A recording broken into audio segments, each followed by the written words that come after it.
Hi everyone. Hello to my high school high-tech students and my RAMP students. As you know, my name is Carmen Phillips and I am with Easter Seals Greater Houston. I'm the Montgomery County Program Coordinator for your program, so for high school high-tech and for the Ready to Achieve mentoring program. So thank you guys so much for being here and taking the time to do these online remote lessons with us. It means so much to me to stay connected with you throughout this. I know a lot of you are wearing a lot of hats. You're juggling a lot of stuff at home. Some of you, I'm so proud of you. You already have your jobs. You're considered essential workers, and you're going to work. Every week. You're juggling online school, and then the fact that you guys are making time to stay active with high school high-tech and RAMP, it means the world to me. You guys are jumping on conference calls, active on the Facebook page and the group me's, so I love it. I miss you guys so much, so I'm glad we can stay connected this way. So anyway, but I want to get started today. Today's lesson is going to be about job applications, and I don't care if you've never had a job or you are currently working. You're going to need this. The whole goal of this lesson, I want you guys to end up creating like a master file. Okay, so a master file that's going to have a master job application that you can always go back and refer to, that you can copy from when you're applying for new jobs. I want your resume to be in this file. And actually, I dug this file up for you guys. This is really, really, really old. I've had this forever, so like a long time. So in here, I actually have my own master job application. So I have all my employers all the way back to the year 2000. I don't even think some of you were alive in 2000. Do I have anybody in here that was alive in the year 2000? Yeah, I'm really old. So this is how far back I'm keeping my job records. So that's why I want you to start that. Gosh, that's when I graduated high school. So that's what I want you guys to do. I want you to have records of your jobs from all the way back in high school, okay? And keep it in a place where you can find it, okay? So I have all these jobs I worked at. I have the position that I worked, the dates of employment. That way I don't have to think back and be like, well, when did I start that job? And was I there 2 years? Was I there 3 years? I want you don't need to remember it because you're going to have it in this folder. And you always want to write down the month too that you started. So I have phone numbers and everything. So, and some more stuff that I have in this master file, and you're going to have one too when this is all said and done, is my resume, my most recent resume. I have letters of reference, which we're going to talk about towards the end of this PowerPoint. So I have letters of reference from former supervisors, okay? Nice and professional and signed. I have a list of personal references and all their contact information, all their phone numbers. Oh my gosh. I even have my college transcripts in here, okay? So I don't have to search all over my house or all over my files. I have everything in one place. So that's what we're going to get started on today. So something that before you watch this video, you will already have some items that I'm going to email to you. And maybe I can put a link below. I'm not sure, but we'll try. So take a look here. All right, so Job Applications 101, this is what I want you to have, that you should have before you start this, or at least get a chance to look it over. This is a sample job application. I found it online. It was an editable document, so I edited it and added some things, but I want you to print this out. It's about 4 pages, and I want it to go in your master file. So you'll have this all the time. Anytime if you go apply at McDonald's or Lowe's or you go apply at the bank, you open your folder and you have this completed job application. So you have all your information in one spot. Another thing that I want you guys to have and print out is employment skills. Employment skills and attributes. One part of this application, if you take a look, it says employment skills. Employment skills are abilities gained through training, experience, and achievements, and include hard and soft skills that make you a desirable candidate to an employer. Okay, that's a lot of skills they're asking for. 12, you got to come up with 12 positive things about yourself. I know some of us might struggle, and I don't know how to describe myself. Well, I gave you a cheat sheet. So if you're able to print this, please do so because I want it in your folder. But here's the list of attributes, and get a highlighter or a pen and be honest with yourself, know who you are, and go in and circle the ones or highlight the ones that you feel describe you best. For instance, active listening, adaptability, communication, leadership, teamwork, open-minded, dependable, quick learner, trustworthy, loyal. Okay, these are all different words, skills, and attributes that might describe you. So pick the ones that describe you best. And seriously, be honest with yourself, okay? If you're not dependable or on time, or you're not good with time management, maybe leave that one off the list. But hopefully you'll be improving that. If that's a weakness, that's something you need to be working on. So I'm going to provide you with this sheet as well. And I think that's it. There might be a couple other ones, but anyway, just these are ones that I definitely want you to print. So applications 101, let's get started. All right. So what is the purpose of a job application? Okay, why do we have to fill it out? Some of us already have resumes. Can't we just hand them the resume? A lot of times you're going to give them both. So employers use a job application to basically screen out or weed out applicants. The purpose of an application is to get you to an interview. So if you have a nasty, messy application, it's probably going to end up in the trash. So it's so important that you take your time when you're completing an application. Okay, so your employment application tells an employer a lot about you before you ever even meet. Okay, they're already passing judgment based on this piece of paper. It creates perceptions about you. So your neatness, your ability to follow instructions, your ability to organize your thoughts. Okay, so they're taking a look at all this in your application. Now, the appearance of the application, it's super important. Employers are going to screen out applications that are messy, stained, illegible, maybe they're torn, or you got a coffee stain on them, because they will assume that it represents the quality of your work. Okay, so you'll please only turn in clean applications. I've been doing this since I was 18. If I walk into a store or whatever and I want a job application and I request one, I always ask for two. Why do I ask for two? I'm not going to turn in two, but I want a backup one. So if I mess up on the first one, or I can complete the first one as a draft, and if I have scratch outs, that's okay. But then I'm going to transfer all that to the second application, my backup application, and turn the really nice, clean one in. Okay, so always get two applications. That's a good rule of thumb. Online applications are a great option if you're like Mrs. Phillips. I know some of you have seen my handwriting, and neatness is a struggle. Online applications might be a better option for you. So you can also ask the employer if they have online applications, and those usually get submitted, instantly and or pretty quick. So that's kind of cool. Some of you might have even seen these at different at different employers. A kiosk, okay, kind of looks like an ATM machine. You can actually, if you don't have a computer at home or whatever, I recommend you filling out the application at home. But if you need to use a kiosk, go for it. But if you do, what's wrong with this picture? Yeah, this is a job application fail, okay? Even if you're going in somewhere just to pick up an application or just to sit and look at a kiosk and you don't think you're going to talk to a manager or whatever, please be mindful of your dress code, your dress attire. And I know some of you, we've already gone over dressing for success. Some of you have not received that lesson yet. Don't wear a shirt that says got liquor or something inappropriate to go pick up an application. I have some of you that have said you've gone before in swim trunks and a tank top. Some of you still got the job, but that's not what I would recommend. Kind of go in dressed up, at least maybe business casual. Okay, so think about that before you walk in and even pick up an application. Okay, know your info. Now, since you're going to have this folder, your master folder, you're going to have all your information in one spot. You're not going to have to sit there for 2 hours and fill out an application, looking through your phone, trying to find numbers, because you're going to have this master file. Okay, right? We're going to have this. So that's why you have it, so you know your info. So you don't want to take, like I said, 2 hours filling out an application, because you have to look everything up and see, what year you started high school, what year you started at Wendy's.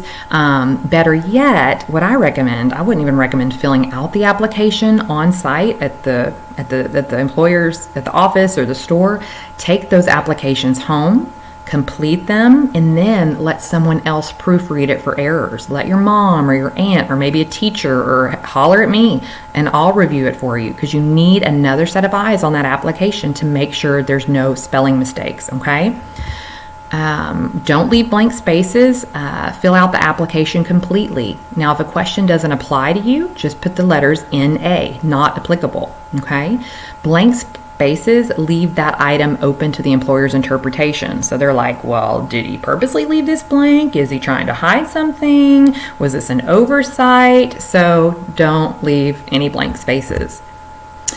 Yes, and of course, handwriting. Like I said earlier, I love this. I don't have bad handwriting. I have my own font. That is pretty much me. I should have been a doctor because my handwriting is horrible. So if you have bad handwriting, you got to try your hardest. There are some applications that can only be completed, by hand. So just do the best you can to make it legible.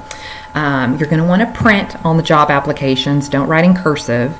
You want to be neat. You want to be accurate. You want to check your spelling or let someone else proofread it. Your master application, which is the one right here that you're going to print and have forever, that's the one. It needs to be letter perfect. There should be no mistakes in it, okay?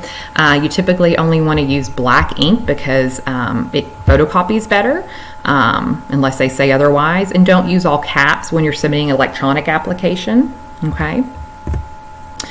Follow directions. Before you ever start writing on the application, read it thoroughly. Read it first. And if you don't understand something, maybe ask somebody at home, hey, what exactly does this mean? You don't want to start filling out a section and completely do it wrong, okay? You want to use words and expressions that are clear and easily interpreted and understood as well. Here's another thing. Don't use negative terminology in your application. So the word termination or fired, it's a very broad term. Be brief and state the reason for your termination. Be progressively honest. And if you were terminated for attendance or tardiness, don't just say fired or terminated. Give the reason why. Okay, attendance, don't just say attendance. Maybe you had trouble, the job was just too far away and you had trouble being on time, okay?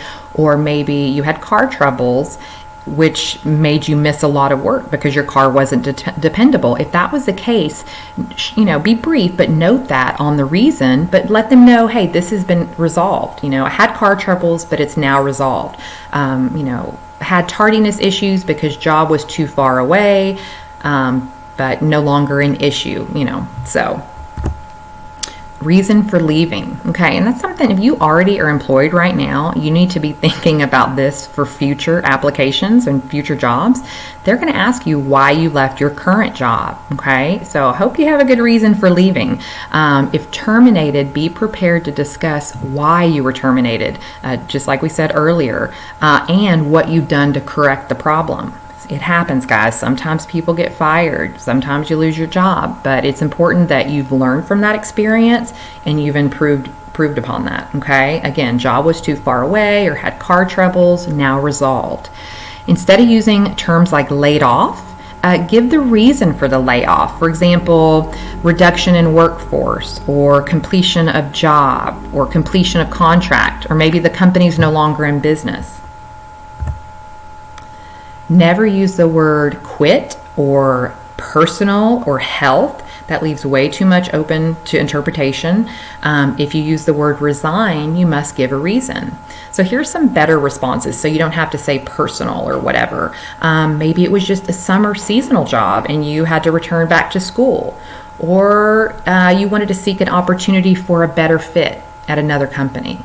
Or maybe you left to accept another employment opportunity, or career change, or relocation. Maybe you left to become self-employed and start your own lawn care business. So these are some better responses instead of just saying quit, resigned, personal. Okay, don't ever put those things on your application. Okay, job duties. Even if you give them a resume and it has all your job duties listed out, please don't write, see your resume, okay? They're reading your application for a reason. They want the answers right here in their hands.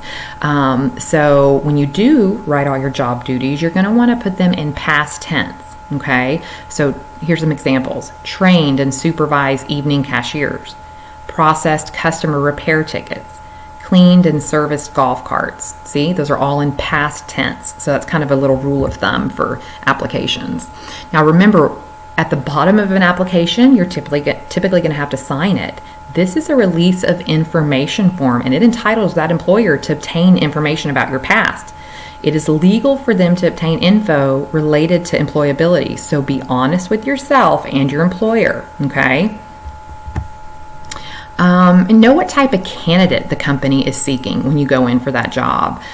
Be sure to write down a specific position. It's going to ask you, what position are you applying for? If I were you, I wouldn't just say, oh, anything or open, because a lot of times a person who's willing to do anything or is open for whatever, honestly, will often end up doing nothing. So managers kind of like to see you be a little more specific on your job application. Tell them the position you're going after, okay? Hours and shift. Okay, it's really important to be flexible. It's totally understandable. You're in high school, you're trying to juggle school and work, but try to be pretty flexible on your schedule, okay? Start date. All right. They say to never write ASAP or immediately. And if you don't know what ASAP means, it means as soon as possible. Don't write these on your job application. You're going to sound like you're a little desperate or begging for the job. If you're unemployed, write a specific date that is 1 week from the date of the application. It says, hey, you know what? I'll have my stuff together. I'll be ready in 1 week. Now, if you're currently employed, the date should be 2 weeks from the date of the application. Now, why do you think that is? Why, if I have a job right now, I'm going to say that, I can start in 2 weeks? Well, because typically if you're employed right now, you want to give your employer what they call a 2 weeks notice before you quit. That's a courtesy to your employer. It gives them time to find a replacement for you, to train them, etc. Okay, so that not only makes your current employer happy, but it's telling this new employer, hey, this kid's responsible. He's actually going to, give his employer a heads up. I like this kid. He's responsible. So, it leaves a good first impression. Okay, so put 2 weeks if you're currently employed. Now, when it comes to salary, this is kind of a hard question. On applications, they ask you, what is your desired salary? If I were you, I would do a range, okay? Example, if you want to make $13 to $15 per hour, give a range. Don't just put, flat 13. Or if it's a monthly amount, $2,000 to $2,300 is just an example. So only write open in that salary position, like open, if you're truly open, meaning that you're okay getting whatever the employer thinks you deserve for that position, and you're okay with going in at minimum wage, okay? And don't be afraid to ask for a reasonable salary. Remember, salary is often negotiable, okay? Of course, you're in high school, maybe you just really are desperate for that summer job, then write open. You just want a job, you want a paycheck, that's totally fine. But just know, in a lot of cases, it can be negotiable, depending on your experience. Oh, okay, convictions. Now, I'm hoping none of you are facing this, but if you get convicted of something, during the summer, you're kind of going a little crazy with your friends, doing things that you're not supposed to be doing and getting in trouble with the law, you are going to give yourself a record, and it's a record that's going to follow you forever. Misdemeanors, felonies, these things are going to stay on your record, and when you go to apply for a job, it makes it so difficult to get the job. But if you have them, you got to figure out how to deal with them and how to put them down on applications. So first things first, be honest. If you have a conviction that a convicted, you have a record, be sure if you do, you don't want to put that you have a record if you really don't. You need to be honest and write that on your job application, because your employer is going to do a background check on you, and they're going to see that you have a conviction and you didn't put it on your application, and it's not going to look good. So here's an example. You're going to want to list the offense, the date, and the sentence. So example, vandalism of a building, October 2019, and your sentence was community service. Okay, reason for leaving. Remember to be honest and specific, but don't go into a long, drawn-out, dramatic story about your boss and she just didn't like you because she didn't like your hair or this or that. Save the drama. Just be brief. Make your response positive. You never want to say anything negative about your previous employers. I don't care how much you didn't like that manager. You're not going to tell this new employer about that, okay? Because they're probably thinking, wow, if she's talking about her old manager that way, how's she going to talk about me when she leaves here? It just does not look good on you, okay? So no negative talk. Now let's talk a little bit about references. I told you in my little folder, my master folder, I had a list of references. Okay, well here, this tells you a little bit. We have Batman and Robin here. Robin works for Batman, so he's going to naturally use him as a reference, somebody who can talk about his work and how he, what a great sidekick he was. So there's two types of references. There's personal references and professional references. Now, professional reference is something that talks about your job performance, how you did at a job. Okay. Now, personal reference, that's not somebody you ever worked for, so they're going to talk more about your character and your abilities rather than your work life.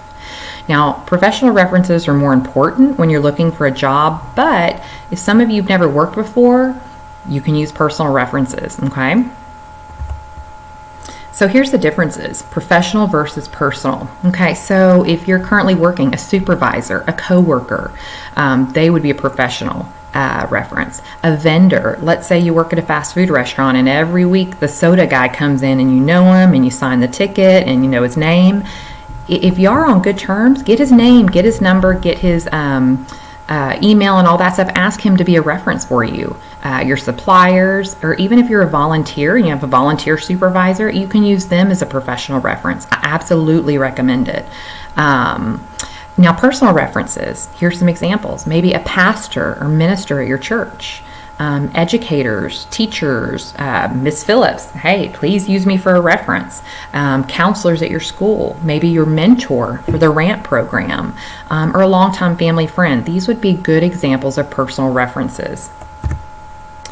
Now, first, you always have to ask permission. You can't just go listing people as a reference. They have to give you their permission.